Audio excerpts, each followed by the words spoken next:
Today we have a couple fellas. Brad Sagan's going to open up, and he is a retired professor from Iowa University. Okay, and give a few minutes on mining, and then talk about or introduce Paul. We all know Paul Schurke, polar explorer, businessman, guide, and let's welcome these guys.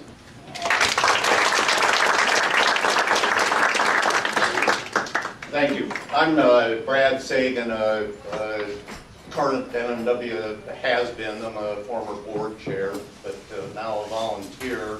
The main speaker will be Paul Schurke that Steve has introduced already. Paul, you want to run the slides here? Up a little higher on the microphone.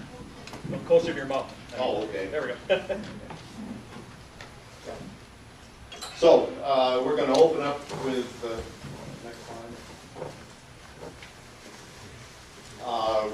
Just briefly, what NMW is that we're a region-based wilderness advocacy group that much of our activity is really driven by federal and state laws that mandate the opportunity for citizen participation when government actions that might impact the environment are being considered. I say on occasion we are a NEPA-driven organization because that's kind of the considerable basis for what we actually do. I'm just guessing, somebody might know, I'll guess that there are maybe 10,000 such environmental organizations in the country, probably around 200 plus here in Minnesota. So we're not unique. We have, at least in my time with NMW, actively about 6 years now, probably offered approaching 100 sets of such comments, including about a dozen pertaining to sulfide ore mining. So this is becoming a considerable part of our activity. And then we're engaged in public information such as this session and other activities. Okay, what we have not included today, that if you have questions, we're glad to entertain them, but we're not going to talk about mineral lease permits or sales under the state of Minnesota. It's an important topic, but it's one more thing. Another one that we don't have in, but another complicated topic is tribal, Native American rights as they relate to mining activities. So that's one, again, if somebody has questions. I'll also just mention, and then Paul can follow up on this, there's a new group being formed in the Ely area that is more directly concerned about what citizens' concerns might be about mining relative to, as related to or contrasted with our basic concern, which is wilderness, and mining comes in because it is a threat to wilderness. I just want to mention under citizen concerns that as you view and listen to our presentation, you might think about the potential impacts on what the mining proposals are on, for example, your own property values, the clean water and shorelands that may be of personal interest to you, the Ely economy, which is heavily based on tourism and on seasonal residents, the property tax rates that you will face if property values decline, as I indicated a couple of minutes ago, or a moment ago. And then finally, what are we going to leave our grandchildren, which is pretty important to me, and looking around the room, I suspect pretty important to probably the majority of the audience as well. And Paul can comment briefly on this new group. Okay, we'll go on to the next slide. I'm here to remind this audience of a few things. I won't go into it in any detail. I think you've probably gotten more information than you can absorb. But basically, the primary dangers of copper-nickel mining come from the fact that copper and nickel and other and precious metals are found in ore containing sulfur. When mining occurs, that ore is exposed to air and water. The interaction actually creates sulfuric acid, which in interaction with mercury creates methylmercury, and also releases toxic metals into the environment, chiefly into the water. Well, methylmercury and other toxic metals drain into waters and into aquatic organisms. Fish consumption of fish from these waters becomes dangerous. That certainly occurred in other areas. And the fact that these toxic metals are found not only in waters but on shorelands. So if you think you can tell your grandchildren play on the sand beach but don't go in the water, you can kind of forget about that as well. Just some basic facts, that mining is the single largest point source of toxic waste in the U.S., accounting for about 40%. And metallic sulfide mining or sulfide ore mining, hard rock mining is the single largest source within that. I mean, it is just a major source of toxic waste.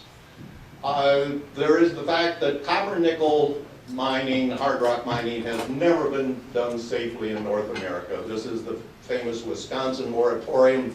Prove it first. When somebody can show that there's been a mine in operation and or another one closed for 10 years is a safe operation, Wisconsin can then consider sulfide ore mining proposals. Nobody's able to find a case in North America of that being happening, being done safely. Third point, that the initial proposal for sulfide ore mining was in draft environmental impact statement that was evaluated by EPA as unsatisfactory. One of the worst ever submitted to EPA. They just kind of floated whatever, I won't go into that at this point. But so this Polymet is now in the process of preparing a supplemental draft environmental impact statement, and we're awaiting that. Let's see, I think the next, okay.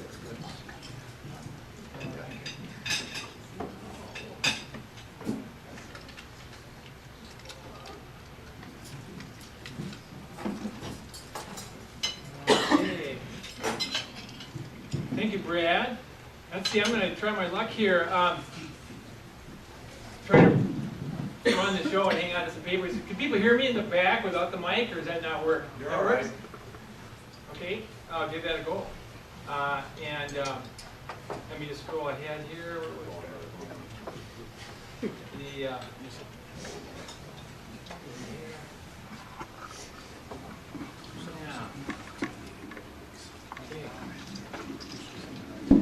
Well, don't be daunted by my huge sheet of papers. It's that time of life here, and each of the letters on here is about 3 inches tall. So don't let that won't hammer you with too much information here. And I do have a confession to make. I don't have any particular expertise on this issue other than what I've gained by being a citizen advocate. But this issue is so huge. For better or worse, it's going to have such an impact on the destiny of our town and our community and our kids that we all have to be citizen advocates. There's no place for bystanders. To be a bystander, you're complicit in the process and whatever comes out at the end. Now I realize that not having been born here puts me at a distinct credibility disadvantage in addressing Ely's mining past and the future. But truth be told, Susie and I did attend Lord of the Harvest Church a few times years back in hopes of being at least reborn here, but that didn't quite happen either. Now, my first trip up here with my dad at age 10 was equal parts awe, both about the walleyes that we hammered on big, beautiful Basswood Lake, And my introduction to Ed Zobit, this huge bear of a man from Chisholm. He was my dad's army buddy, and he was an Iron Ranger. And he took me to the lookout at the huge Hull Rust mine pit, and I stood gaping in awe at this massive man-made cleft in the Earth's crust, the largest in the world. And everything about northern Minnesota on that weekend seemed to be on such an impressively grand scale that I just knew that somehow, some way, I'd have to call this place home. Well, here we are. It's 50 years later now, and that sense of staggering scale has come home to roost, because I think few folks out there realize the staggering scale of what's being proposed for Ely. The Twin Metals plant is a virtual underground city of tunnels along the Quishby River and under Birch Lake, which will be on par with the largest mine in the world. And it's located at the most unlikely spot imaginable, because it will be along the edge of the world's most popular and beloved wilderness area. And the superlatives continue, because the Canadian companies doing the prep work here in Ely now are backed by multinational conglomerates built by some of the world's richest men. Ely's destiny is in the hands of Big Copper, the Exxon Mobils of the mining industry. And it's never been done before in mining in Minnesota. No non-ferrous mining has happened here in the past. Far more significant is the fact that while there are thousands of non-ferrous metal sulfide mines around the U.S. and the world, not one has ever been operated successfully without polluting nearby lakes, rivers, and groundwater. And many have caused catastrophic damage, resulting in astronomical cleanup costs, and nearly all of those costs have been passed on to us taxpayers as the mining companies use shell companies in bankruptcy to abandon those tragic consequences. But I'm not here today to vilify these global mining companies, because our lifestyle is what drives this industry. Their corporate investors demand that those companies in Chile and Switzerland and elsewhere around the world focus on one goal: to make money. And I'm not here to denigrate Ely-based mining staff who are now part of our community doing the prep work. The folks I've met in the business here in our community clearly enjoy the pristine lakeland, forest, and are active outdoors people as much as the rest of us. But I know that they're under tremendous pressure from their corporate overlords in other countries to cut the cost every way they can. Now, these mining companies acknowledge the industry's abysmal track record, and they promise that Ely is about to witness a revolution. That this is a new day for metal sulfide mining with a new way, and that this time, for sure, will be different. But those same promises were offered up years past to communities across the country that are now saddled with dead lakes and streams, toxic dust, and contaminated aquifers. The only thing that will ensure that this time will indeed be different is if we all do our job as citizen advocates. We need to provide the pushback that empowers our elected officials and our regulators to resist the tremendous pressure they're under in their job, in this political climate of jobs at all costs, to bend the rules. And we need to provide the pushback that empowers local mining company staff to resist the pressure they're under to cut costs every which way they can. We must demand that they either provide absolute, guaranteed, fully insured proof that these metal sulfide mines will not cause the same ecosystem damage they left behind everywhere else, or we need to politely decline their offer to turn Ely into the key resource provider for the new green economy. I think those of us who live here, for better or worse, take for granted the precious place where we live. I think most of us realize, though, that most Minnesotans consider Superior National Forest, the BW State, and Lake Superior to be the soul of Minnesota. And no one would willingly trade that away for economic gain. And no one will do that if we play our role in the process. But I'm getting ahead of myself here because I'm a big picture guy. Things don't quite make sense to me unless I place them in context. And as Susie will tell you, if I need a pair of clean, dry wool socks around the house, it's not a satisfying experience for me to find them unless I tear open every drawer and cupboard in the house to see the whole lay of the land.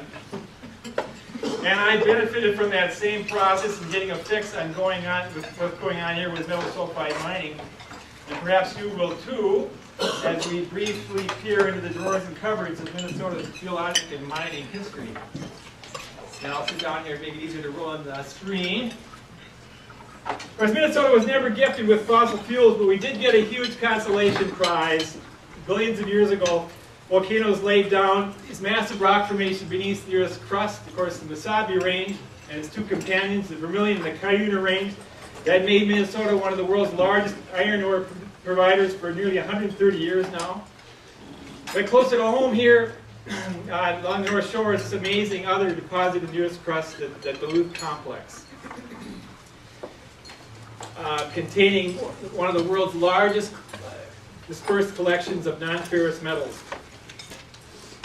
Now, the ore bodies in northern Minnesota were first cracked open 140 years ago, initially with the gold rushes on Vermilion Lake in 1865 and Rainy Lake in 1893, and of course it led to the 3 iron ranges we have today up here. When gold gave out, iron took over.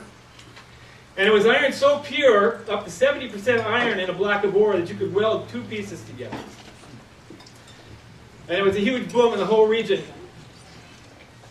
where most of the high-grade ore, though, finally played out by 1950.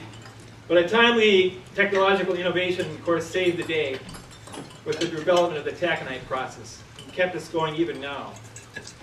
But the last Ely mine, which began in 1883, the last one here in town, of course, closed in 1967. It was the last of 11 mines on which our community was built. These mines brought prosperity, but they also brought death. And at one of the Cuyuna Range down near Ironton Crossing, Minnesota, the worst mining disaster in Minnesota history took place in 1924 when they tunneled too close to Foley Lake. The lake blew into the mine shafts and 41 men were killed instantly.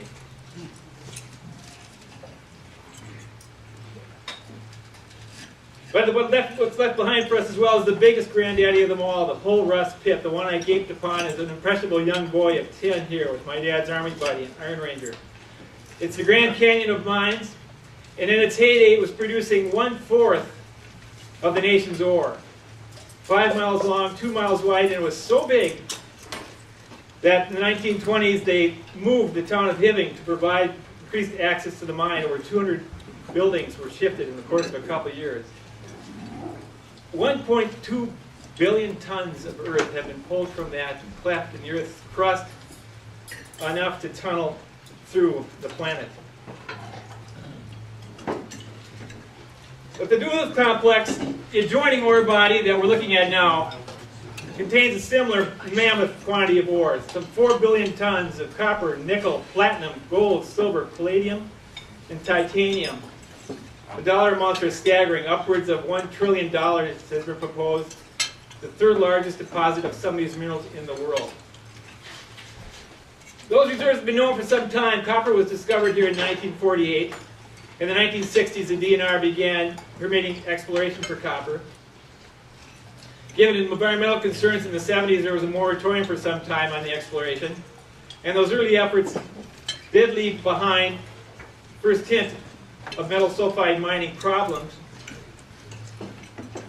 including the trickle of arsenic-laden orange that's been oozing out of the ground from a small Inco test pit along the Spruce Road since 1974, and an iron mine that was tied up in sulfur-bearing rock that now smolders in a tailings pond and has for decades stymied the efforts of industry and regulators to stem its flow of contaminated water into Birch Lake's Bob Bay, this being the Duncan Pit, and Bob Bay of Birch Lake. Yeah, I'll just interject. That's a truly striking picture if you look at it. That orange is the mine drainage that you saw in an earlier slide going into the rest of Bob Bay and into Birch Lake. The color disperses as it gets into the lake, but the toxic waste is there. A lot of people don't understand how vastly different the copper and nickel mining are. The process of mining the two ores is quite similar, but there's a huge difference, as Brad explained. Most iron is extracted from relatively inert, relatively benign oxide rock, where the iron is found in high concentrations, 30% or more, Most copper nickel is extracted from reactive and toxic sulfide rock, where it's found in minute concentrations, 1% or less.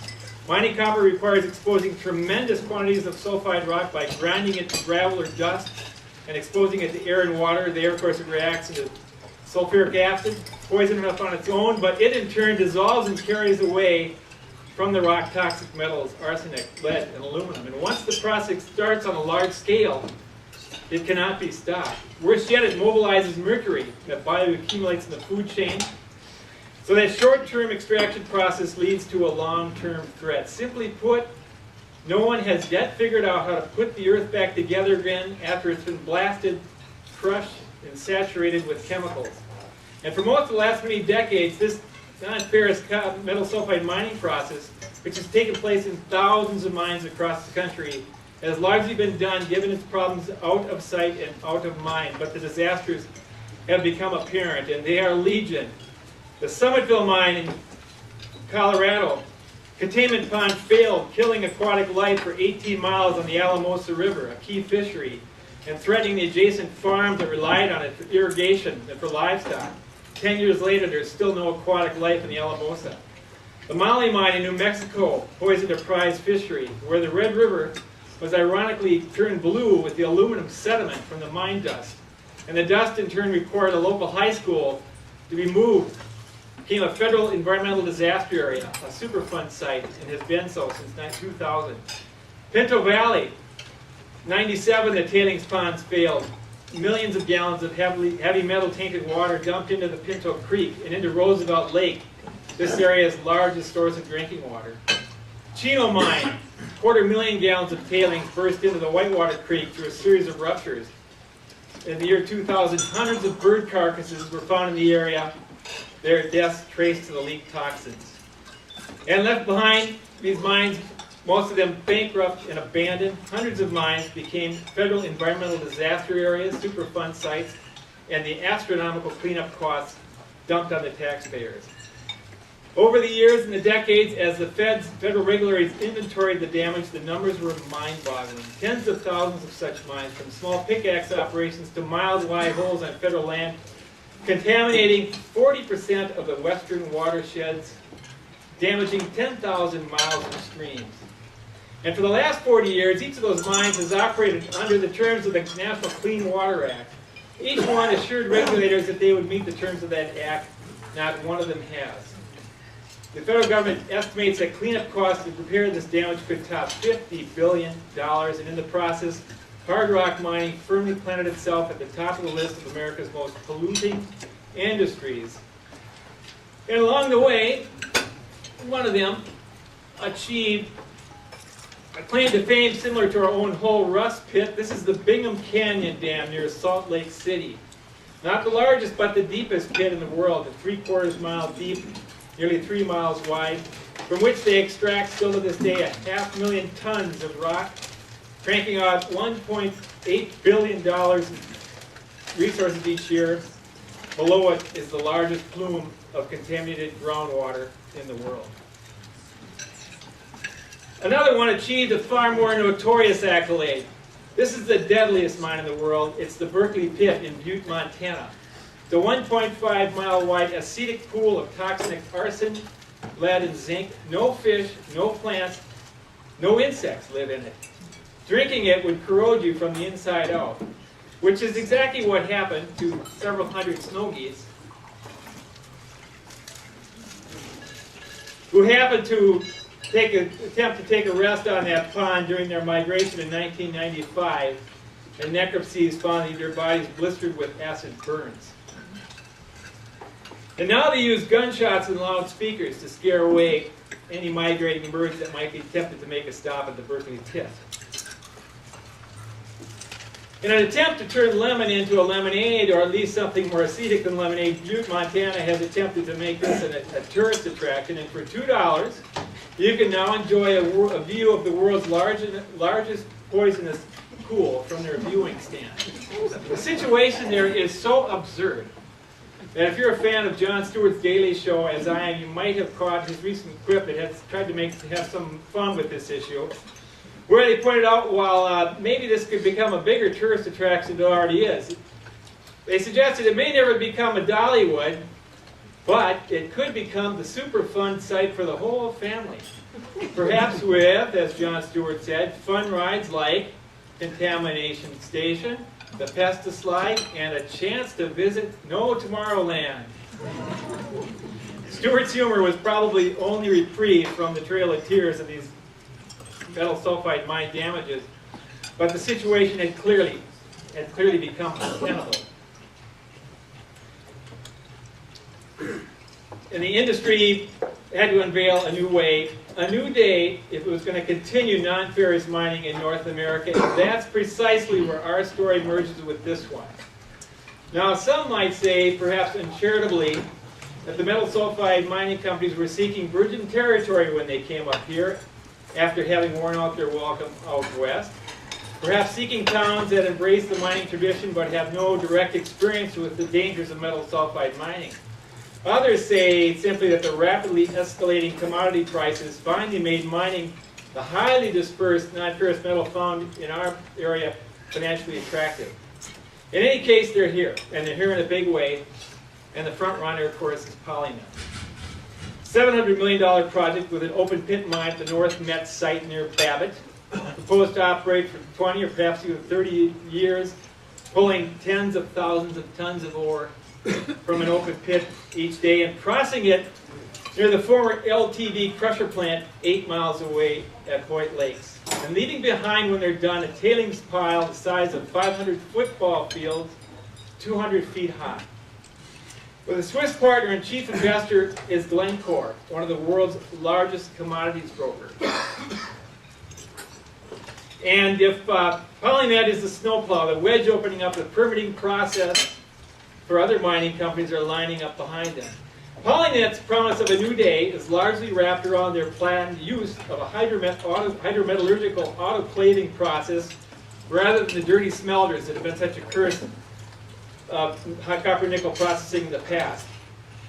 The heat processing the ore from this mine will take place in sealed units rather than an open furnace, thereby reducing the nasty airborne pollutants of smelters.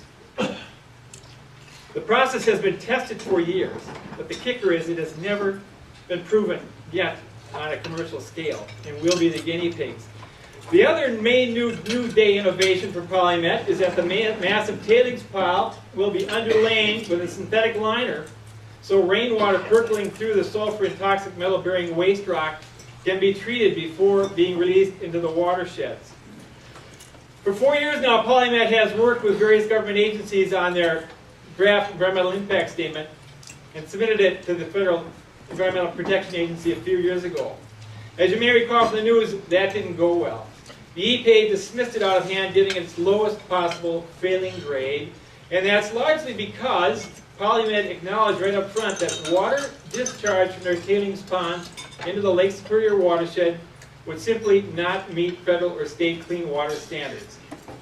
And so, PolyMet is now back at the drawing board, and if you're following the press releases, they're experimenting with a reverse osmosis filtration system, and they're touting some success with that. And as Brad mentioned, their next update of their environmental impact statement is expected sometime this year. But here's the kicker. Even if this reverse osmosis filtration technology works, they acknowledge that the leachate from their mine would have to be treated for 2,000 years. Who is going to deal with that? Well, we don't know, because PolyMet's operational plan ends 65 years after the mine closes. And maybe it won't be an issue at all, because all of these synthetic liners, like those intended to collect the leachate and direct it to this treatment plant, degrade and crack. And perhaps by year 65, the toxic water destined for that treatment plant will all have leaked into the aquifer anyway. Well, if PolyMet is the front runner hoping to blaze the way, PolyMet, by the way, you can see is located down here closer to Hoyt Lakes. The area is shown here of the two big mining operations east and south of Ely. If PolyMet is the Yeah, the star is the mine site. The processing plant is just north of the Hoyt Lakes on the map there. If Polymet's the front runner, hoping to blaze the way, then Twin Metals is the freight train running right behind. Co-owned by Canada's Duluth Metals and by the Chilean company Antofagasta, it's at least twice as big as Polymet, and in fact is on par to be among the largest mines in the world, and aspires to be Minnesota's largest private enterprise ever. We all know about big oil. Well, this is Big Copper, and this is the Exxon Mobil of the mining industry, Antofagasta, with over $16 billion in capitalization. This will be an underground mine that will tap 4 deep deposits under the Spruce Road and under Birch Lake. Underground mines are less disruptive on the surface, but more expensive to create. And it will involve miles of tunnels nearly a mile deep and described as an underground city, which will, unlike Polymet, Twin Metals will have to create their own entirely new processing plant, processing some 80,000 tons of rock per day, meaning that these behemoth 250-ton mining trucks will make the 5-mile trip up the ramp that leads from that mine over 300 times back and forth each day to bring the rock to the processing plants, which is slated actually to be located perhaps somewhere near the Dunka Pit area. They suggest, we have few clues yet about Twin Metals, but the suggestion is that much of the waste rock may be returned to the tunnels. But leachate from those toxic tailings could have of course, still reached groundwater through geologic fractures. And in any case, some of the waste rock is still likely to be stored above ground with the same systems Polymet is proposing, including liners that will eventually degrade and leak, and treatment plants that are likely to require operation for thousands of years. And of course, the kicker with Twin Metals is its location, right along the Coishwe River, in just a couple miles from the boundary waters, and with proposals to extend these tunnels directly under Birch Lake. If the Polymet plan goes bad, its leachate will continue to contaminate the Lake Superior watershed for thousands of years. If Twin Metals plans go bad, it will contaminate the Rainy River watershed, including Birch, White Iron, Garden, Farm, Basswood, Crooked, Lac LaCroix, lakes that comprise much of the lakeland playground those of us who live here treasure and enjoy, and are a key element of our tourism economy. And that contamination will continue on the watershed all the way through Voyageurs National Park, northwards across Manitoba, and on to Hudson Bay. What are the chances that something will go wrong? Well, I trust that these mining engineers are scrambling desperately to find a way to do this right, because this is a big, big deal. They have to do it differently than the past. Their track record can absolutely not continue. But all we've got to go on at this point is the industry's track record. And based on that, the chances of 2 of America's most critical watersheds, and the one on which our own health and livelihood depends, the chances of something going bad is 100%, based on the existing track record of the metal sulfide mining industry. Because as you've heard time and again here, the mining industry has been unable to point out a single mine that's been operated and closed without pollution. Now there's a host of other issues here, and I'm just going to touch upon a couple of those. By the way, this was an early schematic drawing of Twin Metals' plans with their facility located just south of the Highway 1 bridge where the Coishwe River approaches Birch Lake. Well, we don't have any current details on their plans, so this is just speculation regarding what they still got in mind. Of course, this issue is all about jobs. We all need jobs. We all know it's a big problem in our town that has to change. But if the Polymet plan results in the 100 local hires that they project, and if Twin Metals in maybe several hundred local hires, that is significant.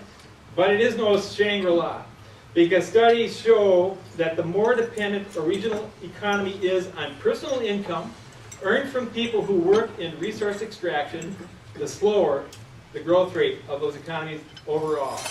Prosperity absolutely depends on a diversified economy, and if metal sulfide mining proves incompatible with tourism, if having one of the world's largest mines at the edge of the boundary waters reduces our area's appeal, if the noise and the trucks and the dust drives the vacationers away, Then when these mines have come and gone and have left damage in their wake, the Ely our great-grandchildren will grow up in will just be a vacant shell of boarded-up buildings.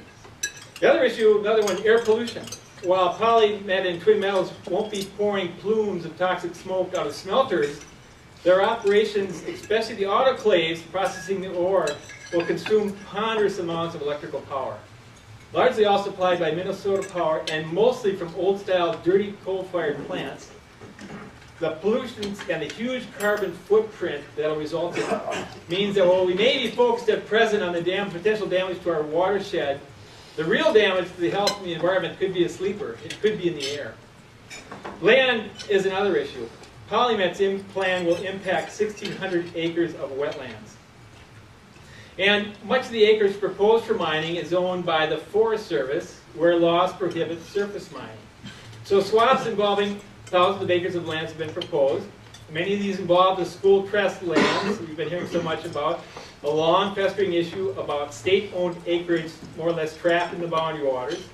This issue will require federal resolution, but many people fear that in this resource rampage, poor old mining Congress people will finagle away to hand this acreage to mining companies at the expense of superior national forest recreational values.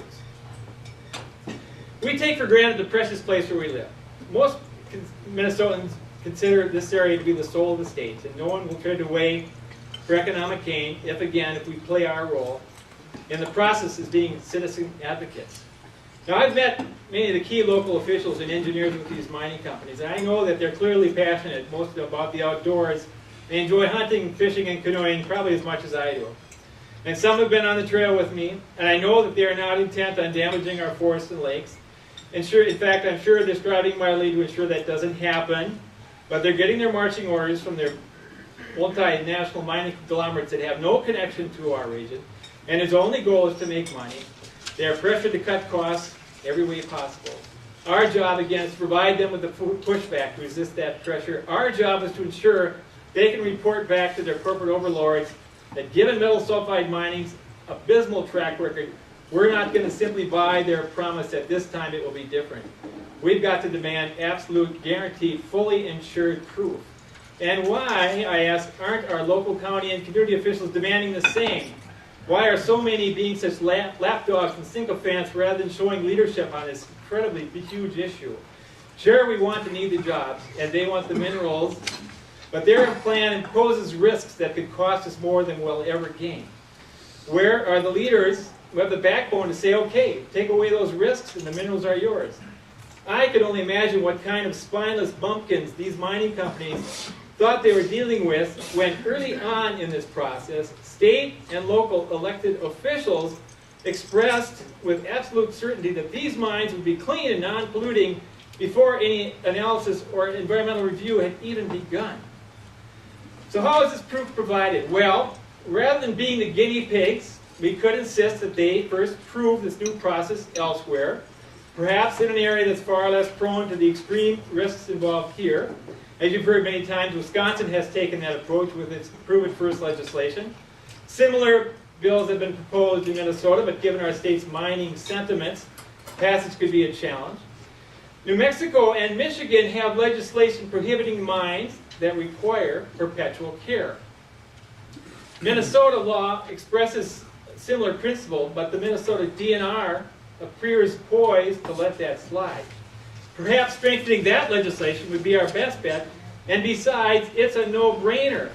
How absurd is it to think that if we would accept a plan, as Polymet proposed in their draft EIS, for a mine that would operate for 20 years, but whose toxic leachate would require 2,000 years of treatment, who is going to operate and pay for that treatment?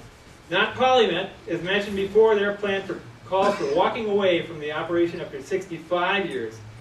Imposing that responsibility upon untold generations is so irrational and immoral, it's frightening. And in fact, it puts this thing into the realm of radioactive waste storage. This becomes our Yucca Mountain. It's absolutely unthinkable that would be allowed, a plan of that kind would be allowed to proceed here. And that's exactly the kind of extreme and ludicrous cost-cutting measures that I believe are being imposed upon local mining officials and engineers by their corporate overlords. And that's why they need our pushback. And if their updated EIS, slated to be released later this year, includes proposals anything similar to that, we need to insist that this project is simply untenable. These risks are huge.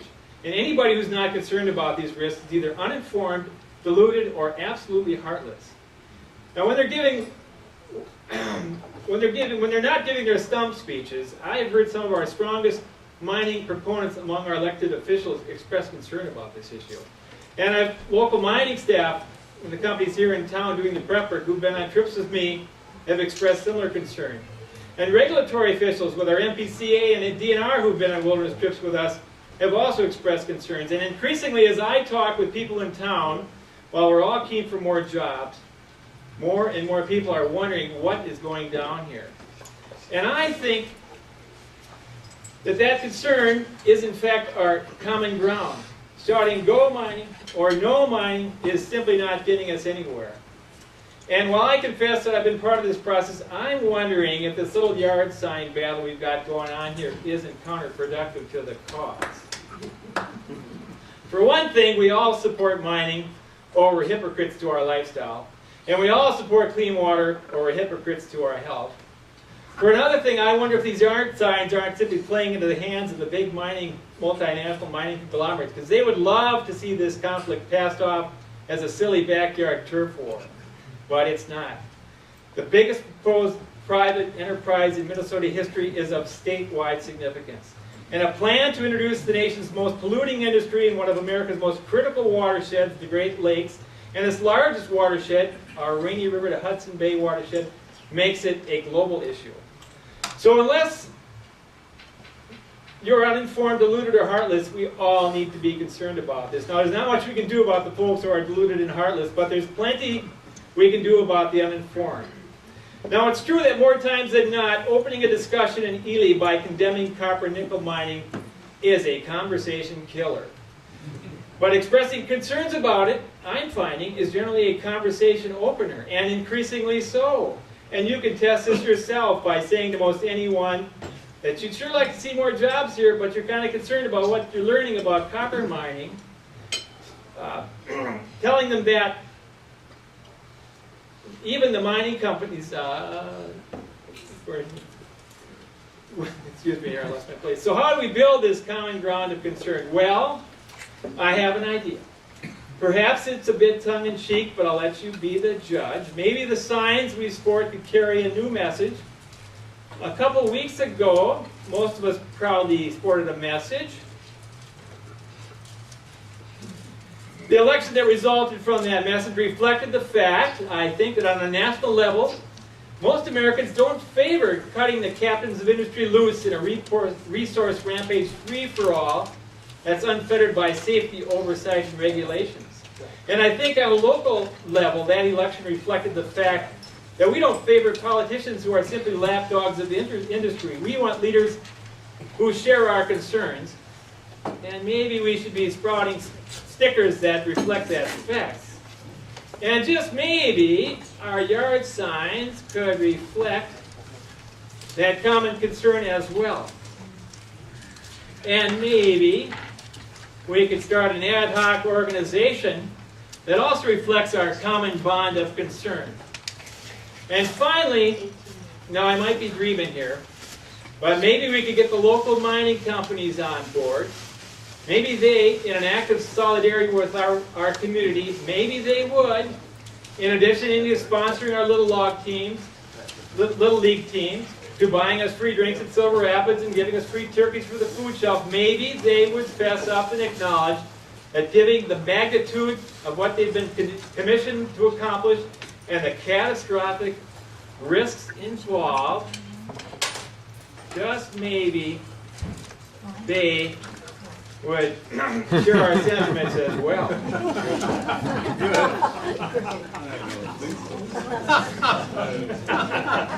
But this issue is huge. It needs to be approached with shock and awe. This is no place for a shouting match. The discourse must be serious and it must be civil. But we all need to be engaged in it because, after all, while we may be Minnesota nice, we are not Minnesota stupid. So thanks.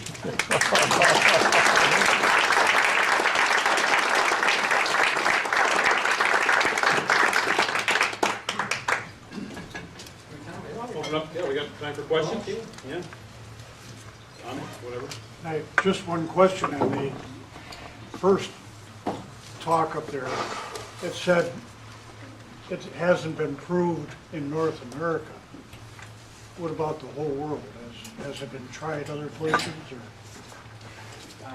I'm not aware that it has, and I'm not an expert on this, but I've seen a text in the various journals to that effect. But mining company officials in town might have a new addition to their claims here that I'm not aware of. One thing I should have meant to say at the outset was to invite the audience to check our facts. Because I'd rather find out from you that we're wrong than find out from EPA 3 years from now that we're wrong. And on that, we make the North America claim because I think we can back the facts, the Wisconsin moratorium. On the world, it's not that it's not true, it's just that there's not enough information out there to really be able to verify that that's the case. So how do we get that? I mean, Well, that leaves a lot of legwork. that leaves a big void, you know, the rest of the world Yeah. versus North America. Well, the rest of the world, to this day, most countries, they're not obliged to go through this kind of closure, reclamation, cleanup process that's increasingly under demand here in the States. So I don't know that there would be anything on record suggesting what's become. But there are estimates that copper nickel mines in the world total 50,000 or more. It's just a ponderously huge industry. So there's a lot of them out there, and a lot of them that aren't being tracked by anybody. It's back in the woods in Borneo or in Indonesia or wherever, that just doing their thing and nobody much tracking it at all. Don't you think the mining companies would have pointed one out if there was one? This question has been asked for a number of years, and the only positive was a gentleman that pointed out the Flambeau mine. He says, well, that's a great success story. Ladysmith, Wisconsin, the Flambeau mine, yeah. But it's not. That had been their poster child, operated I think just 4 years back in the 90s. They did an exemplary job on that mine, I have to say. They worked hard to make it happen in a good way. Unfortunately, for a while they were claiming that they thought they had their first success, but now it's engaged in a legal battle of some kind over alleged leakages in a nearby river. So the jury is still out on that one. And Wisconsin has not accepted that as what they needed to end the moratorium. I have a question. In terms of need of jobs, what is the unemployment here? And I realize some people are underemployed, but when we talk about jobs, we're really talking about growing the population. And yes, no? Yeah, we're really talking about growing the population. And far be it from us to say we're going to close the drawbridge and keep other people out of Ely. That this is our little special enclave. I don't think any of us want that. I know those of us who have raised kids in the Ely schools don't want that. We're desperate to see those schools stay alive and grow. Having a school and a hospital is a pretty special thing of our own here. It really makes Ely a strong, viable place. Without those, we'd just be another bedroom town on the Iron Range. I'll just follow up with a question about jobs. I thought it was interesting that if you look up the numbers, this is from 2011, 7.76% of the jobs are held by ladies in the mines, less than 1 in 10. So when they had this little presentation for all the high school students in Fortune Bay last week, they could have just, well, let the girls stay home because they're not going to get a mining job. Then the other comment I'd make is that what you said about shell corporations, that's probably fairly factual because we already have 2 polymets. And a lot of us don't pay enough attention. There's a polymet that's 1 word. That's a polymet up in Canada. That's a stock you can buy. That's where the dividends are going to go. There's a polymet that's 2 words. If you see that in the paper, That's a Minnesota corporation that's completely owned by the Canadian polymatch. So we already have our shell corporation. I'd like to just follow up on Bob's comment that these two companies he's talking about, the Canadian companies, are what are called Canadian junior mining companies. And what they do is they're set up for development, which they then set up a US-based corporation. The investors are in Canada, the investments are in Canada, the stock assets are in Canada. The only assets in the US are the mine assets. So, as Paul has been describing, the typical practice of these companies going bankrupt doesn't hit the assets which are back in Canada. All you're left with, which is at that point, a mine that has been mined already, and those are the remaining U.S. assets. This practice has been bad, and so many of these companies are been based in Vancouver, that Forbes magazine has called Vancouver the scam capital of the world. Someone else says that this is the financial industry's equivalent of pro wrestling. So those are the kinds of corporations we're dealing with, and the situation we're dealing with in the Ely area. That's a statement coming from Forbes, too.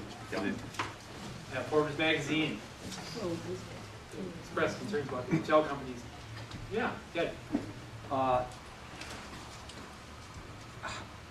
Is it definitely a legislative law in Wisconsin you cannot have a sulfide mine unless you can prove it first? And open a new one. Yep. Pardon? At present, you cannot open a new one. Now, disconcertingly, we just learned the other day that there's a move afoot in Madison to some jobs at all costs. Madison Congress representatives are suggesting a bill that could change that. But at present, you cannot open a new metal sulfide mine in Wisconsin unless one has been operated and successfully closed for some 10 years. How did that process occur via the legislature, and can we study that and do it in Minnesota? Well, we would hope so. Now, Wisconsin does not have the warm embrace of mining that Minnesota does from 130 years of the mining tradition here, which avowedly has built much of the communities that we are so associated with up here. So it was an easier play in Wisconsin to get that through. Yeah. Okay. That was in '97 when that bill went through. Yeah. I've traveled quite a bit in underdeveloped countries, and the comment about, well, can we compare this internationally? We can't, because most of those people don't see those things as being pollution. They see it as just being a source of income, and in fact, many of them embrace it, even though, you know, the conditions are just awful. And so, you know, even the classical example is places like Beijing, where the smog is so bad you can cut it with a knife, and they just call it mist. And so, you know, there's no comparison. There's no way to compare it. They don't look at it as pollution. You know, that's very sad, and that is true most all over the third world. It's not true in Chile, where Antofagasta is based. They are the farmers in cooperation with their own Supreme Court have sued Antofagasta because of the damages to farming communities with the water and the aquifers and the impact to small villages. And the farmers won. Good, wonderful. Yeah. I love your comment about the yard signs. I've always found those a little shallow, given the value and the weight of this project. But I often think of a quote from Mother Teresa from 1964, when she was asked if she would march in a demonstration against the war, and she said, "No. If you have a demonstration for peace, I'll be there." I don't think we should be fighting these mining companies. I think we should help them mine successfully. The idea that they're not going to mine it, they're going to mine. So let's help them mine it correctly. Because the effort and money that they spend fighting in an adversarial position, they could take that effort, coupled with our effort and our money, and mine it successfully. If we're on the outside as antis, very little progress can be made, and a very, very important thing that needs progress to be made, and we need to join them rather than fight them. Well said, Andy. That's exactly where it's at right now. I think these mining companies know they're at the cusp of what is going to be a game changer for their industry, and it has to happen. We are the epicenter. We're in the crosshairs of what's going to happen for the future of metal sulfide mining. And we also have the wherewithal as concerned and educated citizens to do just that, to provide the pushback and the pressure that ensures that this is a new day. If you'll find, you talk around town, Bedford, like it or not, there's a certain air of inevitability about this deal coming down in this town. But the minerals will always be there. Maybe now is not the time to mine them. Maybe there's still too much technological work yet to be done for years ahead to ensure it's done safely. But I think it is going to be done. And I think we need to be on the cutting edge of making sure it's done right. I'd just like to respond. The mining companies are going to assure you that mining will be done correctly. That's a given. The question is, how will we know whether their claim is true? And that's where this prove it first idea comes from. Or at least that there will be enough evidence out there that will be fairly certain. So far, they haven't come close to that.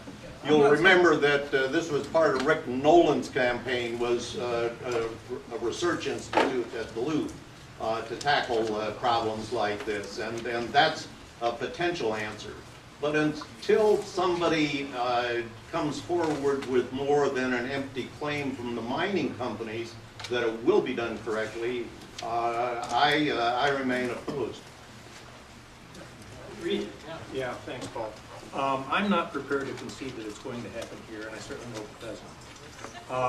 I think it is, with all respect, naive to think that the mining companies will do the right thing. They have shown consistently, since these projects started, that they won't. They talk about how devoted they are to our environmental, to maintaining the clean environment, to maintaining pure water. But at every opportunity, they thwart ongoing efforts to do that. They amended the IRRB statute to allow the IRRB to put money into PolyMet before it had passed environmental muster. They have thwarted real financial assurance legislation to make them put up enough money to actually clean up the dirty water. They have thwarted that in the Minnesota legislature. They have taken action through their political lapdogs, for lack of a better word, to undermine the Minnesota sulfate standard. A solid 10 parts per million standard, based on science that goes back decades. They've undermined that, and they're attempting to loosen that sulfate standard. I really do think it is a huge mistake to think that these folks are going to work with us to really make sure that the environment is protected, because I don't think they will. Thank you for adding credence to what I said. We need to change the format of the situation, because the situation has been them and us, and those things that you just mentioned have happened. We need to change the game, that we are closer to those decisions rather than be on the outside arguing in. We need to be on the inside to make sure they're done right. We know who in the Schurke family is going to get the last word anyway. Sue? Well, I feel unless you are the owner of these foreign mining companies, and if that is your belief that you are not going to move forward with this type of copper mining that is so toxic, if you're the owner and you believe no way are we going to do this unless we can prove it, and if you're sincere, that's the only way. Because if you're not a part of the mining company, how in the world are you really going to work with them? Because they are all about money.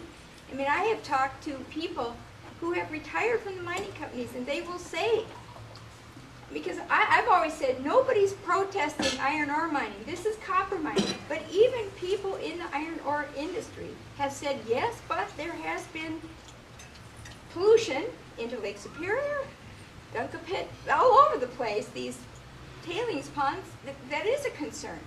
But because they have said, because the people at the top in these mining companies have looked the other way. So I guess I'm not one. If you don't own the company and you're concerned about money, I really don't know that we can work with them. Can I piggyback on what she just said? You know, I think all of us are kind of looking, well, maybe not all of us, but some of us are looking through this a little bit with rosy glasses. We have grown up, at least I have, with the taconite industry here in Ely. I was born and raised here, been here all my life. And in fact, my father was in the taconite industry, my father-in-law, my brother-in-law. So I mean, I really get mining and I understand it and I can appreciate it. However, mining of any kind here in our community is a source of indoctrination and intimidation for those of us who live here.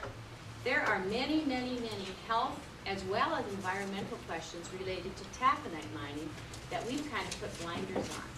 And if I can be so bold, I do have a wonderful article right here today, and I have put some out on the table, written by one of our local residents. And I would like to just read from it about some of the toxicity that we are living with right now regarding taconite mining. And until we can even begin to think about accepting, as this gentleman over here says, maybe to get together with the very, very toxic sulfide ore mining, just listen to some of these statistics and then think about your own family, your friends, your relatives, and see how it relates to them and to you. And this information comes from Rural Health and Primary Care Minnesota. Right now, we have one of the highest, if not the highest, levels of mesothelioma here in our area.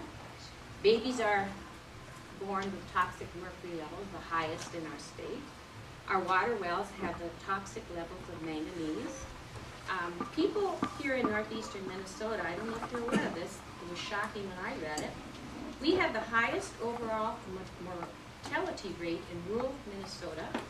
That's the highest overall mortality rate in rural Minnesota. We have the highest cancer mortality rate. We have the highest asthma, hospitalization, and emergency department visit rates. We have the highest heart disease mortality rate. And we have the highest Alzheimer's mortality rate for age 65 and over. Shocking. Just take that in for a moment. That's from what we have all considered to be the rather benign taconite.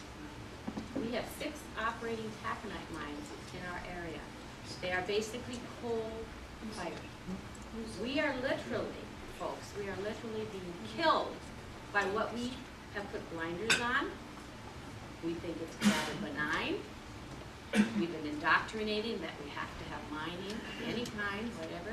We're not asking questions about the industry that is right here on the Iron Range. And look, think about it. Think about your family. I can name 2 members of my family.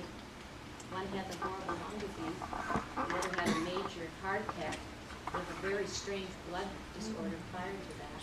Both worked in the mine. So I guess what I'm saying is we need to take a step back a little bit and evaluate, of course, the environmental risk, but the severe health risk, combine them and really start asking some hard questions of what we've got going right now. Jane makes a set of excellent points, and one of the interesting things going on is that the issues, a number of the issues that have arisen out of sulfide ore mining, copper nickel, are being applied to taconite iron ore mining as well. And so, in fact, one of our colleague environmental organizations has been pursuing this regard to taconite mining. Wild rice standards, which are basically sulfate standards, is probably outstanding case, but there are other examples. So a fair amount of what you're reading about the legal conflicts over taconite at this point are really being driven by issues that are arising out of the proposed sulfide ore mines.